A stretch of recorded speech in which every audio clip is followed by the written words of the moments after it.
Hello students, welcome back. कैसे हो आप लोग? तो कल हमने पढ़ा था एग्रीकल्चर सेक्टर के बारे में, उसकी कंडीशन और उसके फीचर्स ब्रिटिश के टाइम पे कैसी थी। और उसको पढ़ के हमने जाना कि एग्रीकल्चर सेक्टर की कंडीशन बहुत बुरी थी ब्रिटिश के टाइम पे। एग्रीकल्चर सेक्टर बैकवर्ड था। और आज हम डिस्कस करेंगे इंडस्ट्रियल सेक्टर के बारे में कि इंडस्ट्रियल की सेक्टर की कंडीशन ब्रिटिश के टाइम पे कैसी थी। क्या वो भी बैकवर्ड था एग्रीकल्चर सेक्टर की तरह या नहीं। तो इस लेक्चर को देखने के बाद आप इजिली कंक्लूड कर पाओगे कि इंडस्ट्रियल सेक्टर की कंडीशन क्या थी।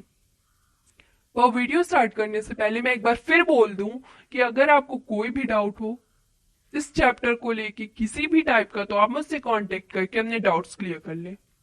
ओके, अब इस जो टर्म है industrial sector on the eve of independence, समझने के लिए आपको दो पॉइंट समझना बहुत इंपॉर्टेंट है। और वो दो पॉइंट क्या है सर? वो दो पॉइंट्स हैं इंडस्ट्रियलाइजेशन और डी इंडस्ट्रियलाइजेशन। अब ये क्या है इंडस्ट्रियलाइजेशन डी इंडस्ट्रियलाइजेशन? सर आप भी फालतू में पता नहीं क्या क्या बताते रहते हैं। ये फालतू नहीं है, ये चैप्टर ये टॉपिक समझने के लिए आपके लिए बहुत इंपॉर्टेंट है। तो चलिए पहले इंडस्ट्रियलाइजेशन को समझते हैं, फिर समझते हैं डी इंडस्ट्रियलाइजेशन को। इंडस्ट्रियलाइजेशन हम उस प्रोसेस को कहते हैं जब लार्ज स्केल पे, बहुत लार्ज स्केल पे किसी भी इकोनॉमी में इंडस्ट्रीज का सेटअप होता है। मतलब ये कि कोई इकोनॉमी है, मान लो इंडिया है, उसमें बहुत सारी इंडस्ट्रीज अचानक उनका सेटअप कर दिया गया कि हमारी इंडियन इकोनॉमी का प्रोडक्शन अच्छा होगा, हमारी इंडियन इकोनॉमी की ग्रोथ होगी। तो इसलिए ये माइंड में ऑब्जेक्टिव लेके कई सारी इंडस्ट्रीज को सेटअप कर दिया गया, बिठा दिया गया प्रोडक्शन प्रोसेस के लिए। तो वो प्रोसेस कहलाएगा industrialisation of India. Okay, clear है? Simply the process in which industries are set up on a large scale in any economy that is known as industrialisation. उसका जस्ट अपोजिट कर लो। Opposite कैसे करें? आप अपोजिट ये कर दो कि जब किसी इकोनॉमी में लार्ज स्केल पे इंडस्ट्रीज को खत्म किया जाता है, उनका खात्मा किया जाता है, तो उसको कहते हैं डी इंडस्ट्रियलाइजेशन। मतलब ये कि हमारी इंडियन इकोनॉमी है, अचानक से यहाँ की इंडस्ट्रीज बंद होने लगी, बंद हो रही है, एक एक करके बंद हो गई, सब बंद हो गई, बस कुछ रह गई तीन चार। तो आप क्या कहोगे? इंडियन इकोनॉमी का डी इंडस्ट्रियलाइजेशन हो गया। Okay, the process in which the industries of any economy is restricted on a large scale is known as the deindustrialization of that country. Okay, clear? Sir आपने कहा ये industrialisation topic और D industrialisation topic बहुत important है, पर इसकी importance क्या है ये तो बताइए। तो बच्चों इसकी इंपॉर्टेंस ये है कि हम ये इंडस्ट्रियल सेक्टर जो टॉपिक है उसको हम पढ़ ही इसलिए रहे हैं कि जान सके कि ब्रिटिश ने इंडियन इकोनॉमी का इंडस्ट्रियलाइजेशन किया या डी इंडस्ट्रियलाइजेशन किया। ठीक है, तो इसकी इंपॉर्टेंस यही है कि आप जान सको कि इंडियन इकोनॉमी का ब्रिटिश के टाइम पे इंडस्ट्रियलाइजेशन हुआ या डी इंडस्ट्रियलाइजेशन हुआ। ओके, तो ये जो इंडस्ट्रियल सेक्टर टॉपिक है on the way of independence, इसको दो पार्ट्स में डिवाइड कर दिया गया है। दो पॉइंट में एक एक पॉइंट हम पढ़ेंगे ताकि क्लियरली हम उसको समझ सके। पहला पॉइंट है हैंडीक्राफ्ट इंडस्ट्री, दूसरा है मॉडर्न इंडस्ट्री। सर अब ये क्या है? हैंडीक्राफ्ट इंडस्ट्री क्या, मॉडर्न इंडस्ट्री क्या है? तो हैंडीक्राफ्ट को पहले पढ़ते हैं, फिर मॉडर्न को पढ़ेंगे। हैंडीक्राफ्ट इंडस्ट्री, हैंडमेड प्रोडक्ट्स बनाने वाली इंडस्ट्रीज को कहते हैं हैंडीक्राफ्ट इंडस्ट्रीज।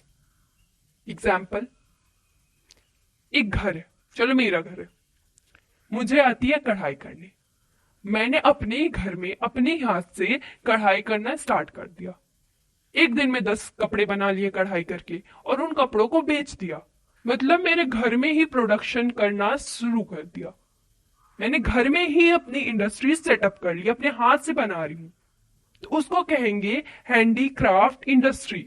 ऐसे ही ब्रिटिश के टाइम पे घर में ही लोग बनाते थे, जिसको जो टैलेंट था, जिसमें जो टैलेंट था, किसी को पेंटिंग आती थी, किसी को कढ़ाई बुनाई आती थी, किसी को कुछ आता था, किसी को कुछ आता, तो सब ने अपने अपने टैलेंट के अकॉर्डिंग अपनी इंडस्ट्री सेटअप कर ली घर पे ही। और हाथों से बना के उस चीज को बेचने लगे। उसी को कहते हैं हैंडीक्राफ्ट इंडस्ट्री। अब ये मॉडर्न इंडस्ट्री बताइए जल्दी से। मॉडर्न इंडस्ट्री आज की तरह इंडस्ट्रीज, मशीन वाली इंडस्ट्रीज, जहां पे मशीन मेड गुड्स का प्रोडक्शन हो, जहां पे बड़ी बड़ी बिल्डिंग्स हो, जहां पे मशीन का यूटिलाइजेशन हो, पावर जनरेशन हो, ऐसी इंडस्ट्रीज को हम कहते हैं मॉडर्न इंडस्ट्री। हम पहले डिस्कस करेंगे हैंडीक्राफ्ट इंडस्ट्री के बारे में कि ब्रिटिश ने इंडिया के हैंडीक्राफ्ट इंडस्ट्री के साथ क्या किया, क्या नहीं किया। उसके बाद हम जानेंगे कि मॉडर्न इंडस्ट्री की क्या कंडीशन थी, क्या नहीं थी। ओके, तो पहले हम चलिए स्टार्ट करते हैं हैंडीक्राफ्ट इंडस्ट्री के बारे में। अगर मैं आपको कहूं कि ब्रिटिश के आने से पहले इंडियन हैंडीक्राफ्ट इंडस्ट्री बहुत फेमस थी, बहुत ही ज्यादा फेमस। इसके जो प्रोडक्ट्स होते थे, घर पे बनाए गए प्रोडक्ट्स ऑल ओवर फेमस थे, पूरी वर्ल्ड में सब खरीदते थे। इनफैक्ट ब्रिटेन, जहां से ब्रिटिश आए थे, ब्रिटेन भी इंडिया के बने हुए कॉटन के कपड़े यूज करता था। तो क्या आप मानोगे सर ब्रिटेन क्यों यूज करेगा? ब्रिटेन तो ऑलरेडी इतना अमीर था, वो हमारे जैसे गरीब देश की क्यों यूज करेगा? तो मैं कहूं यूज करता था, क्योंकि इंडिया के कॉटन के प्रोडक्ट बहुत ही ज्यादा अच्छे थे, वर्ल्ड फेमस क्लॉथ्स होती थी इंडिया की। और ब्रिटेन में प्रॉब्लम ये थी कि वहां पे कॉटन उगता ही नहीं था। क्यों? कॉटन के लिए चाहिए गर्म और गीला climate, hot and humid climate, hot and wet climate. पर ब्रिटेन में ठंडा क्लाइमेट है, बर्फ आइस ये सब है, तो वहां पे कॉटन उगाना इतना आसान नहीं था। हाँ उगता है, ग्रीन हाउस इफेक्ट और कई सारी टेक्नोलॉजीज हैं उससे उगाई जाती हैं, लेकिन उस टाइम पे बिल्कुल नहीं हो पाता था, कोई ग्रोथ नहीं होती थी कॉटन की। तो इंडियन के कॉटन प्रोडक्ट्स वो लोग पहनते थे, वो कपड़े पहनते थे। वहां पे क्या था, ब्रिटेन के टाइम पे, उस टाइम पे मिलता था सिल्क, रेयन, नायलॉन, ये सब सिंथेटिक जो मैन मेड गुड्स है उनसे बनाए गए क्लॉथ्स। तो वो लोग इंडिया के आरामदायक सूती के कपड़े पहनते थे। पर जब इंडस्ट्रियलाइजेशन स्टार्ट हुआ ब्रिटेन में इंडस्ट्रियलाइजेशन स्टार्ट हुआ, ब्रिटेन ग्रोथ करने लगा, तो उन लोगों को ये अच्छा नहीं लग रहा है कि हम इंडिया के कपड़े पहन रहे हैं। जब वो लोग इंडिया में आए तो उन लोगों ने दिमाग चलाया क्यों ना इंडिया के प्रोडक्ट्स को बर्बाद कर दिया जाए, कुछ ऐसा कर दिया जाए कि इंडिया का ये वर्ल्ड फेमस प्रोडक्ट बर्बाद हो जाए, ये हैंडीक्राफ्ट इंडस्ट्री बर्बाद हो जाए और हमारे प्रोडक्ट्स बिकने लगे। ब्रिटेन के दिमाग में ये चल रहा था कि इंडिया को बर्बाद करके हमको सक्सेस होना है। कुछ लोग होते ना, कुछ बच्चे, इसको बर्बाद करके चलो हम पढ़ेंगे, मतलब वो खुद नहीं मेहनत करते हैं कि उसके कंपटीशन में करें, बस ये सोचते हैं कि इसको चलो इसको बिगाड़ दें, बर्बाद कर दें, उसके बाद हम टैलेंटेड हो जाएंगे। तो यही थिंकिंग थी ब्रिटेन की उस टाइम पे। इसलिए उसने कितनी बहुत सारी चालें चली, बहुत सारी, एक दो नहीं बहुत सारी चालें चली, जिसकी वजह से इंडियन हैंडीक्राफ्ट डिस्ट्रॉय हो गई, खराब हो गई इंडियन हैंडीक्राफ्ट। उसमें क्या क्या उन लोगों ने चालें चली, क्या क्या रीजंस थे जिनकी वजह से हैंडीक्राफ्ट इंडस्ट्री डिस्ट्रॉय हुई, उसको हम पढ़ेंगे अभी धीरे धीरे करके। पर अब एक और बहुत इंपॉर्टेंट क्वेश्चन आता है, सर ब्रिटेन ने आखिर इंडियन हैंडीक्राफ्ट को बर्बाद क्यों किया? तो मैंने पहले ही बता दिया कि उन लोगों को अपना प्रोडक्ट बेचना था, साथ ही साथ वो लोग चाहते थे कि इंडिया फिनिश गुड्स ना बना के रॉ मटेरियल पैदा करे और हम वो रॉ मटेरियल लेके आए अपने इंडस्ट्री में, बनाए प्रोडक्ट्स और बेचे पूरी दुनिया में। समझ में आ रहा है? दो रीजंस थे ब्रिटिश के जिसकी वजह से उन लोगों ने इंडियन हैंडीक्राफ्ट को डिस्ट्रॉय किया। पहला रीजन क्या था, वो चाहते थे कि हम इंडिया से रॉ मटेरियल लेके आए। रॉ मटेरियल का क्या मतलब है, जैसे कॉटन के कपड़े बन के जाते थे इंडिया से ब्रिटेन तक, लेकिन अब ब्रिटिश ने ये सोचा कि हम कॉटन के कपड़े ना लाके कॉटन ही लेके आते हैं, कॉटन के प्लांट लेके आते हैं, ताकि हम अपने मशीन में बनाए प्रोडक्ट्स और फिर पूरी दुनिया में बेचे।